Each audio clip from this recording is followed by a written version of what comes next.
साथियों नमस्कार। मैं एडवोकेट रोहित कुमार सिंह और आप देख रहे हैं कोर्ट स्ट्रैटेजी सिंप्लीफाइड, जहां पर कानून को हम बहुत ही आसान, सरल और व्यवहारिक तरीके से समझने की कोशिश करते हैं। तो इसी कड़ी में आज का टॉपिक है कि अगर लीगल नोटिस आए तो क्या करें। साथियों, टॉपिक पे आगे बढ़ने से पहले मेरी इतनी आकांक्षा होगी कि आप लोग अगर चैनल को सब्सक्राइब नहीं किए हैं तो सब्सक्राइब कर लें, बेल आइकन बटन को हिट कर दें, शेयर करें और कमेंट करें। इससे मेरा भी मनोबल बढ़ता है और करने की इच्छा जागृत होती है। तो अगर आप लोगों को कुछ मैं दे पाता हूं, कुछ लीगल जानकारी पहुंच पाती है तो जरूर सब्सक्राइब कर लें। ठीक है, तो चलिए शुरू करते हैं आज के टॉपिक को। आज का टॉपिक है लीगल नोटिस आए तो क्या करें। क्या आपके घर लीगल नोटिस आया है? और क्या लीगल नोटिस आने का मतलब आप केस हार चुके हैं? क्या लीगल नोटिस को इग्नोर किया जा सकता है, जिसे वकालतन नोटिस या विधिक नोटिस भी कहा जाता है? तो इसे इग्नोर किया जा सकता है? साथियों, सबसे पहले समझते हैं कि लीगल नोटिस होता क्या है। लीगल नोटिस एक औपचारिक लिखित सूचना होती है जो कोई व्यक्ति या कोई संस्था आपसे अपनी मांग अर्थात डिमांड को मांगती है, जो आपने पहले उनके साथ में किसी भी तरह का एग्रीमेंट कर रखा है या बातचीत हुई हो, कुछ भी है, तो वो अपने डिमांड को आपके समक्ष रखती है। तो इसे ही कहते हैं लीगल नोटिस। अब क्या लीगल नोटिस का जवाब देना अनिवार्य है?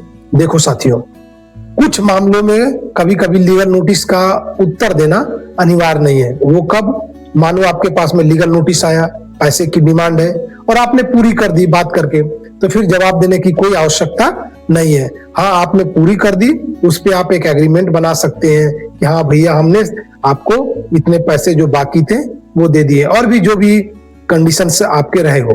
तो वैसी स्थिति में नोटिस का जवाब देना जरूरी नहीं होता है, लेकिन अधिकतर मामलों में नोटिस का जवाब देना जरूरी होता है। अगर आप नोटिस का जवाब नहीं देंगे तो सामने वाली पार्टी आपके ऊपर में केस फाइल भी कर सकती है।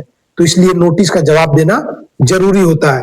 अब आगे बढ़ते हैं कि नोटिस को इग्नोर करने का खतरा क्या होता है। तो वही कि अगर नोटिस को हम नजरअंदाज करते हैं तो सामने वाले पार्टी केस फाइल कर सकता है और हम मुश्किल में आ सकते हैं। तो नोटिस का जवाब जरूर दें। सबसे पहले नोटिस में क्या देखें? किसने भेजा है, डेट क्या है, भेजने का कारण क्या है, और नोटिस का जवाब देने से पहले किसी एडवोकेट का सलाह जरूर लें। तो ये कुछ फैक्ट्स हैं जिन्हें आप चेक करें।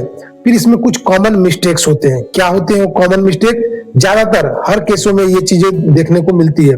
गुस्से में जवाब देना।